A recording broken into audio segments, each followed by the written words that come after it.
I've always liked life. It's a pretty vague statement, but it's true. I saw it as a kind of an equation when I was a kid. You know, life is good, no life is bad. So as a kid, I could not bring myself to pick dandelions on the playground because that would kill them. I actually wrote my college entrance essay about how I don't squish bugs in the house. You know, my parents would see a silverfish running along the baseboard, they'd run after it with a rolled up magazine, and I'd jump in with like a paper cup and an envelope, like a little action hero. No! Catch the bug, put it outside, save its life. And I like life so much, I decided that I should become a biologist. And I figured that that's what makes sense in the moral equation, that I should use my life to help sustain and promote life.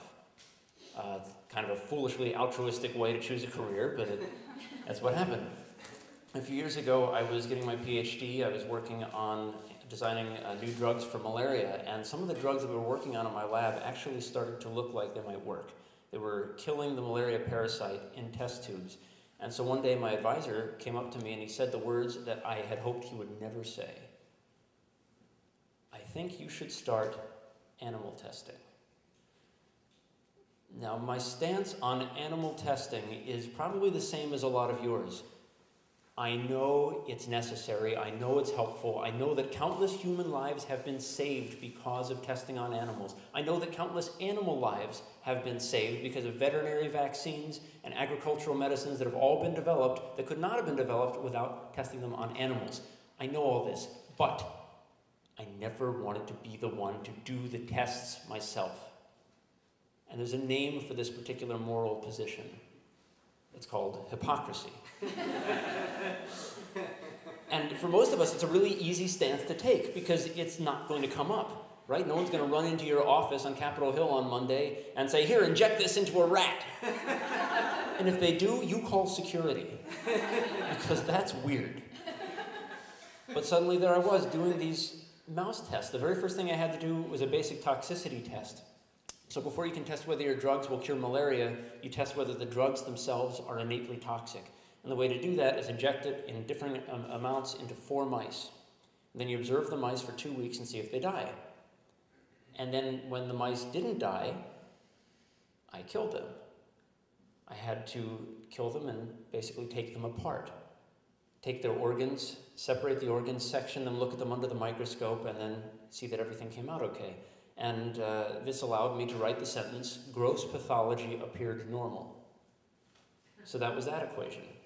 4 mice for 4 words. And let me tell you, you have not known discomfort until you have been labeling a rack of test tubes of formaldehyde, mouse 1, brain, mouse 2, lungs, and mouse 1 and mouse 2 are looking at you from the cage and they're like, what's that? What are you doing? What's going on? What do those markings mean? What's going to be in the tubes? I'm so sorry.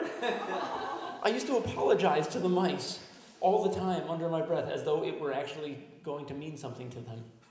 After the toxicity test, I finally got to test whether the drug was going to work.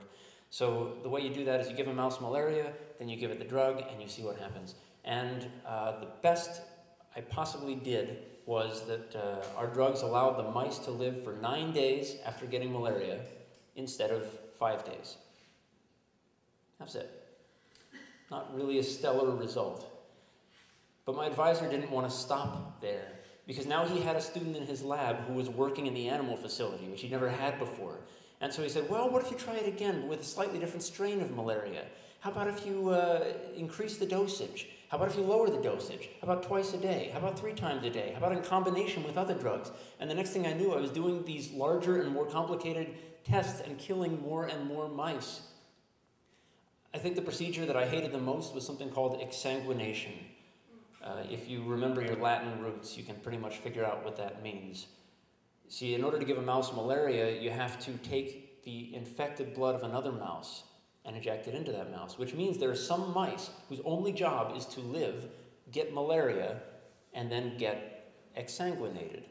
And to exsanguinate a mouse, you knock the mouse out. It's not going to feel anything, but it's not going to wake up either.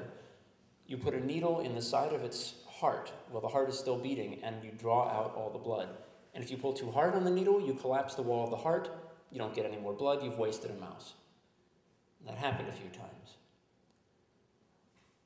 It was not fun. I hated it. I hated every minute of it. The mice actually got even once. I had a syringe full of malaria-infected mouse blood, and I had a cage full of mice, and I was reaching over to take the lid off the cage, and I accidentally stuck the needle into my hand.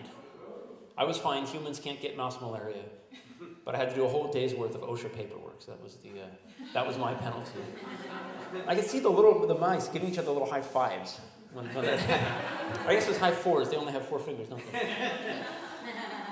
But at this point, all the altruism that I had dreamed of initially, becoming a biologist, that was gone. I was no longer going to cure malaria, going to save lives. All I was doing was generating sentences for a scientific paper that no one was ever going to read. And this is a paper whose vague conclusion was going to be, chemical compounds of this class may show promise as clinical antimalarials. That's it. Because that's what you do in early drug discovery. You write a paper that says, may show promise, and then you walk away. And you say, well, it's not my place to actually develop the drug. Someone else is going to come in and do that. But I knew that no one was going to come in and do that. And they shouldn't anyway, because these drugs didn't work. So one day I woke up in the crappy row house I was living in Baltimore, and I was getting ready to go to work at the animal facility. And I went to go take a shower, and as soon as I walked in the bathroom, I noticed there was something in the toilet. And it was a mouse. It was a big gray mouse. There was an episode of This American Life a couple months ago, some of you might have heard it, where a guy in New York talked about a rat that came into his toilet through the sewage pipes. This was nothing that dramatic. I knew exactly where this mice came from. This mouse was the reason that we had all of our cereal and Tupperware in the house. The house was full of mice. It was a terrible house. But this mouse had clearly fallen into the toilet bowl. Someone left the lid off, and he couldn't get out because the sides were too slick. And I noticed when I got closer that the mouse would let himself dip under the surface of the water for like a long time, like 10, 15 seconds before coming up for just a second.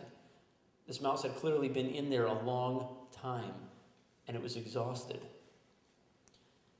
And I didn't know it yet, but I would go on to kill, for my research, 261 mice. But I thought at that moment, if I could just save this one mouse, I don't know, it was early in the morning, I wasn't thinking yet. If I could save this one mouse, I might somehow be able to reconnect with that little boy who wouldn't pick dandelions. Because really, how the hell did that little boy grow up to do what I'm doing? And I knew how I was going to save the mouse, because it's the same way I used to save bugs. I just needed a cup and an envelope, but a big one. So I went to the recycling bin, and there was actually an empty coffee can, a nice big coffee can in there. I took a big piece of cardboard, and I scooped the mouse up, and I got ready to clap the cardboard over the top. But as soon as the mouse was in the coffee can, I realized that I didn't have to cover it, because that mouse was not going anywhere. It just laid there in the side of the can, panting. So I put the cardboard down, and I walked downstairs carrying the mouse like this.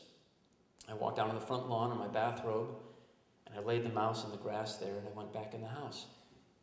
And I took a shower and got dressed, got ready for work, and when I went out the front door, I wanted to take a look at the spot where I'd left the mouse, where I'd set him free, just to give myself that good feeling again of, yes, you did something in the other direction today.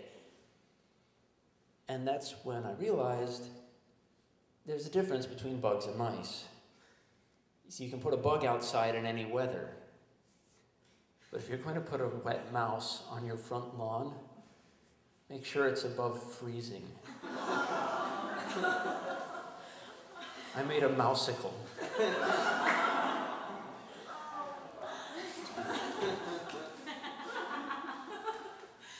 So I don't know where I fall in the moral equation. I realized that day how imbalanced that equation was getting.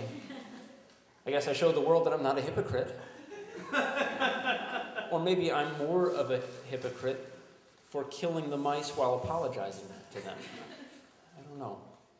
I think the only thing I know for sure is something I realized that morning. So right now, I still work on malaria, but I don't actually work with mice. I'm working on a vaccine with a company that I think is actually going to work and hopefully will start saving lives in the next 5 years or so. I really believe in this vaccine. And for my sake, it had better. Because all I know is that in the grand moral tally, I'm already 262 mice in the hole. Thank you.